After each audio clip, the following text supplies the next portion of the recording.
पश्चिम बंगाल में ट्रेनी महिला डॉक्टर से रेप के बाद हत्या किए जाने की घटना से नाराजगी है।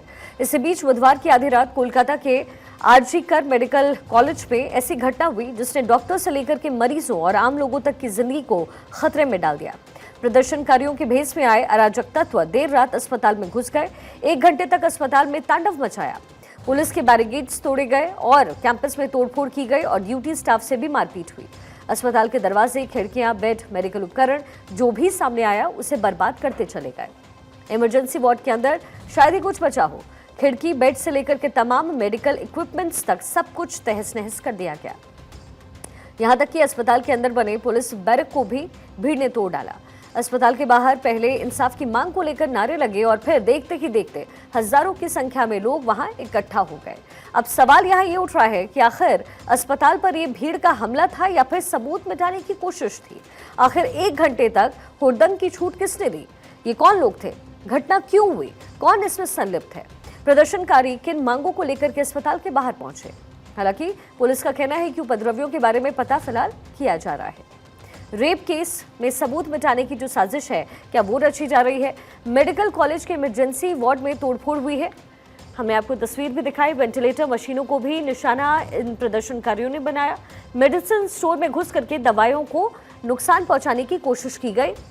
डॉक्टर्स के चेंजिंग रूम, मरीजों के बेड, ये तमाम चीजें जो हैं कलकत्ता में इस अस्पताल में निशाने पर रहे। इमरजेंसी के सीसीओ ऑब्जर्वेशन विभाग में भी तोड़फोड़ हुई है। अब बड़ा सवाल यहाँ ये उठ रहा है कि प्रदर्शनकारी आखिर क्या सबूत मिटाने की मंशा से यहां अस्पताल में पहुंचे।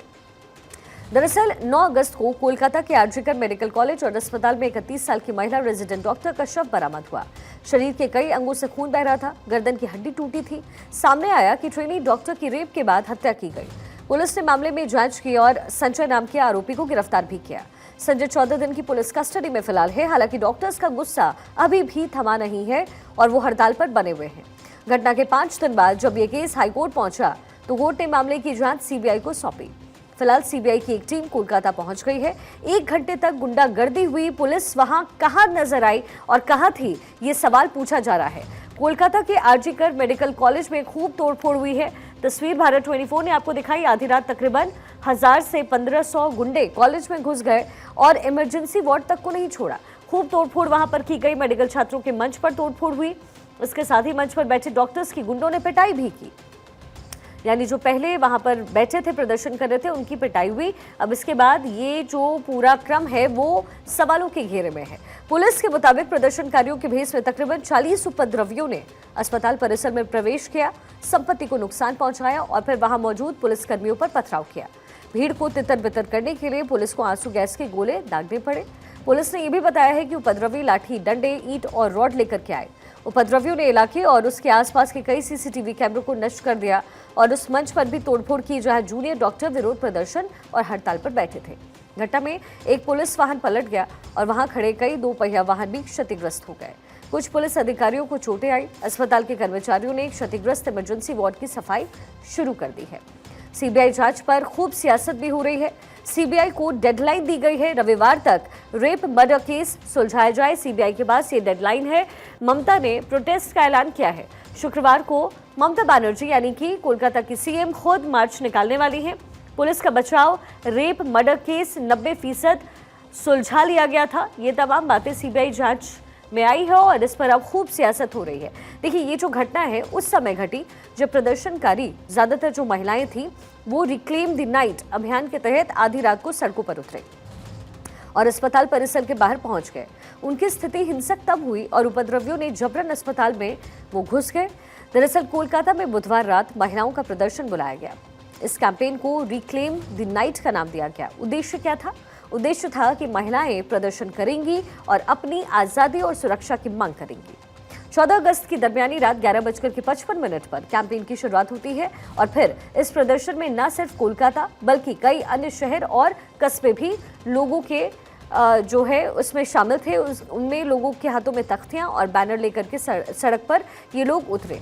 रिक्लेम द नाइट कैंपेन को सोशल मीडिया के जरिए गति दी गई। बाद में तकरीबन 2 बजे कोलकाता पुलिस कमिश्नर विनीत गोयल मौके पर पहुंचे। अब भारत 24 के सवाल इसमें कुछ अहम हैं जो पूछे भी जाने चाहिए। आरजी मेडिकल कॉलेज में आखिर कैसे उपद्रवी घुस गए? पुलिस की मौजूदगी के बावजूद बवाल वहां कैसे हुआ? जहां रेप हुआ वहां तोड़फोड़ आखिर क्यों हुई? क्या उपद्रवियों की पुलिस से मिली भगत थी इसमें? सेमिनार हॉल में सबूत मिटाने की क्या ये कोशिश वहां इन लोगों ने की है? हालांकि कोलकाता पुलिस ने इसका खंडन किया है। पुलिस ने एक बयान में यह भी कहा कि crime of scene seminar room है और इसे टच नहीं किया गया। गलत खबरें ना फैलाएं, हम अफवाह फैलाने पर कानूनी कार्रवाई करेंगे। अस्पताल में उपद्रवियों ने किस तरीके का तांडव मचाया उसकी जरा कुछ तस्वीरें आप देख लीजिए। ये तस्वीरें बयां कर रही हैं कि अस्पताल के अंदर चारों तरफ चिकित्सीय उपकरण पड़े हुए आपको नजर आएंगे। मरीजों के टूटे फूटे बेड और फर्श पर दवाएं पड़ी हैं। लोगों के बिखरे पड़े जूते चप्पलें बता रहे हैं कि यहाँ पर कैसी भगदड़ मची होगी। टूटे बैरिकेड और कुर्सियां पड़ी हैं। अस्पताल के दरवाजे खिड़की तक उखाड़ दिए गए। अस्पताल के बाहर खड़ी पुलिस की गाड़ियों में भी तोड़फोड़ हुई। अज्ञात प्रदर्शनकारियों ने अस्पताल के बाहर भी खूब हुड़दंग मचाया। बाहर जहां पर घटना के खिलाफ रेजिडेंट डॉक्टर्स प्रदर्शन कर रहे थे तो वहां की कुर्सियां और बैनर टेंट को भी फाड़ दिया गया। वहां लोगों के बैग, जूते, चप्पल और कई जरूरी सामान बिखरे पाए गए। कोलकाता पुलिस कमिश्नर विनीत गोयल ने घटना के बाद मौके पर जाकर मुआयना किया। उन्होंने कहा कि हम मामले की जांच कर रहे हैं। उन्होंने ये भी कहा है कि गलत मीडिया कैंपेन ने स्थिति को खराब किया है। उन्होंने कहा कि पुलिस ने इस मामले को सुलझाने के लिए क्या नहीं किया है, लेकिन एक दुर्भावनापूर्ण मीडिया कैंपेन चल रहा है जिसके कारण कोलकाता पुलिस ने लोगों का भरोसा खोया। हमने कभी नहीं कहा कि सिर्फ एक ही व्यक्ति आरोपी है। हमने कहा है कि हम वैज्ञानिक सबूतों का इंतजार कर रहे हैं और इसमें समय लगता है। सिर्फ अफवाहों के आधार पर मैं एक युवा पीजी स्टूडेंट को गिरफ्तार नहीं कर सकता।